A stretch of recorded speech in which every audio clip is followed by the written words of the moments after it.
வலைக்கும் வரஹ்மத்துல்லாஹி வபரகாத்துஹு. உங்கள் அனைவரின் மீதும் ஏக இறைவனின் சாந்தியும் சமாதானமும் உண்டாகட்டுமாக. சிந்தனைக்கு சில மணித்துளிகள்.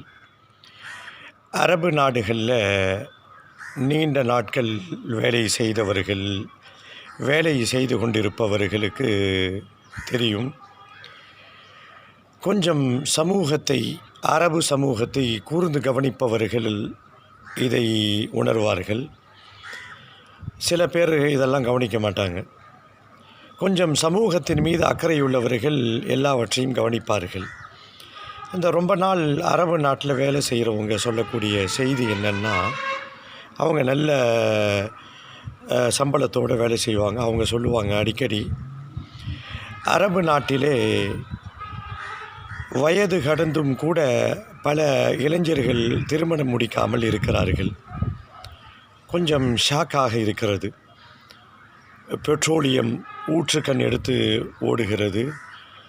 பெரிய பொருளாதாரத்திற்கு குறையெல்லாம் இருக்க வாய்ப்பில்லை, அது உண்மைதான். அப்படி இருந்தும் ஏன் இளைஞர்களுடைய திருமணம் முடிக்காமல் தள்ளி போகிறது அப்படின்னும் போது அவர் ரொம்ப நுணுக்கமான ஒரு விஷயத்தை சொன்னார். நம் நாட்டை பொறுத்த வரைக்கும் முதிர் கன்னிகள் அதிகமாக இருப்பார்கள். திருமணம் வயதை கடந்த முஸ்லீம் சமூகத்திலும், எல்லா சமூகத்திலும், குறிப்பாக முஸ்லீம் சமூகத்தில் நாம் எடுத்துக்கிட்டோம் அப்படின்னா, வயது கடந்த பெண்கள் திருமணம் முடிக்காமல் இருப்பார்கள். பல முஸ்லீம் ஊர்களில் இது நிறைய தேங்கி இருப்பாங்க. என்ன காரணம்னா, பெண்கள் கரையேற்றப்படணும், அவங்க கல்யாணம் முடிக்கணும்னா அவர்களுக்கு வரதட்சணை என்ற பேர் இல்லாமல் டிமாண்டு வைத்து திருமணம் முடிக்கக்கூடிய அந்த நிகழ்வு இஸ்லாமியர்கள்ட்டையும் இருக்குது. வெளியில் வேணால் சொல்லிக்கலாம், எங்களுக்கு அது வேணாம் இது வேணான்னு. மொத்தமாக வீடு வேண்டும் கேட்பார்கள். இப்படியெல்லாம் பொருளாதாரத்திலே பின்தங்கி இருக்கக்கூடிய பெண்கள் இன்றைக்கும் முதிர்கன்னிகளாக பல இஸ்லாமிய ஊர்களில் இருக்கிறாங்க.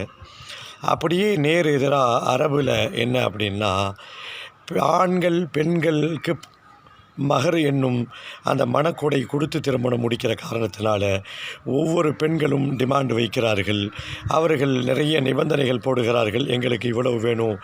அவர்கள் கேட்கின்ற தொகையை கொடுக்க முடியாத காரணத்தினால் நிறைய முதிர் கன்னிகள் இருப்பதை போல முதிர்ந்த இளைஞர்கள் திருமணம் முடிக்காமல் அரபு நாட்டிலே இருக்கிறார்கள். இந்த காலம் நம் நாட்டுக்கு வருமோ?